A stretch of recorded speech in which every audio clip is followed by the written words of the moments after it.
welcome to another installment of Sean O'Connor Coaching's video series.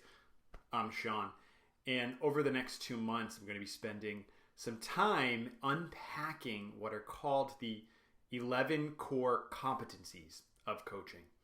So these are the competencies that are set by the International Coach Federation, and it is my job as a professional coach to go into my client sessions and actually bring all 11 of these skills at the same time so as to facilitate a really powerful coaching session. And I wanted to create this series to unpack them a little further because I believe that each of them holds a nugget that would be really cool for all of you to be able to take away. And I don't want this video series to be in place of coach training. Of course, I'm all about rigorous coach training and certification. But I do believe that each of the competencies hold something that you can bring into your interaction with other people, whether you're a manager or a parent or whatever else. So you may actually be thinking about coaching yourself, becoming a coach, working with a coach. That's great too. I hope you get some real value from watching this.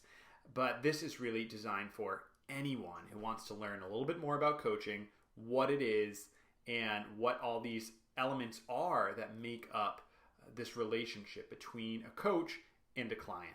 So the first core competency is arguably the one that may have the least for you to take away, and I think there'll be something for you to take away from it.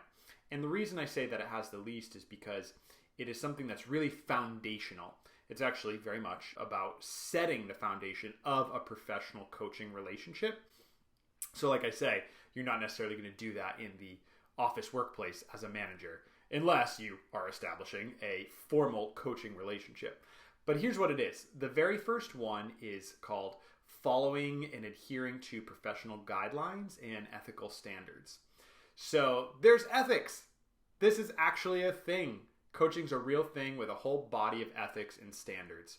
And those are what I adhere to as a professional coach.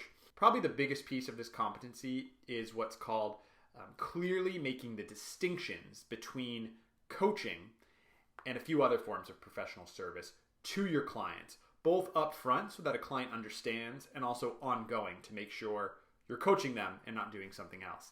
What are those other things? Well, one is consulting. I always like to use the example of a business consultant for a failing business.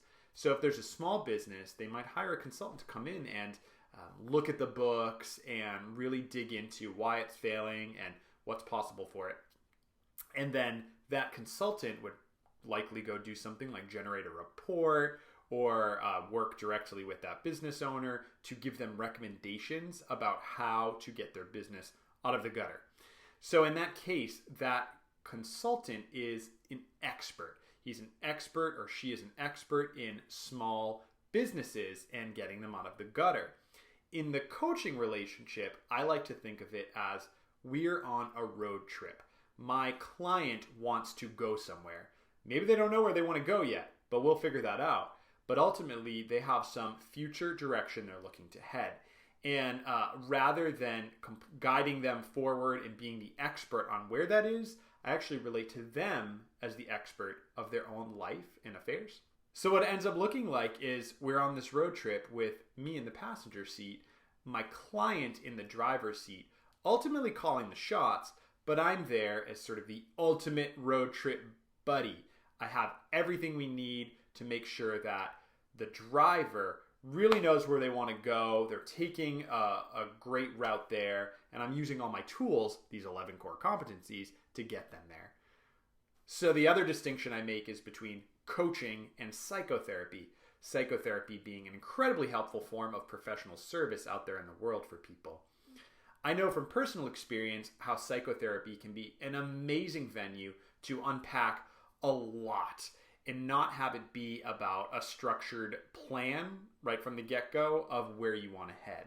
Psychotherapy tends to focus more on the past, sorting through things, perhaps healing some sort of trauma, dealing with some pain, whereas coaching is very much future-facing, forward direction-facing, and I relate to my clients as whole and complete and perfect where they're at. So it's a very important distinction, and of course, as a coach, we want to be really, really clear about those distinctions, as clear as we can be with both ourselves as we're coaching, as well as with our clients. So this first core competency includes a lot. There's a lot to the ethics and standards. A couple others that I'll highlight are, one, confidentiality.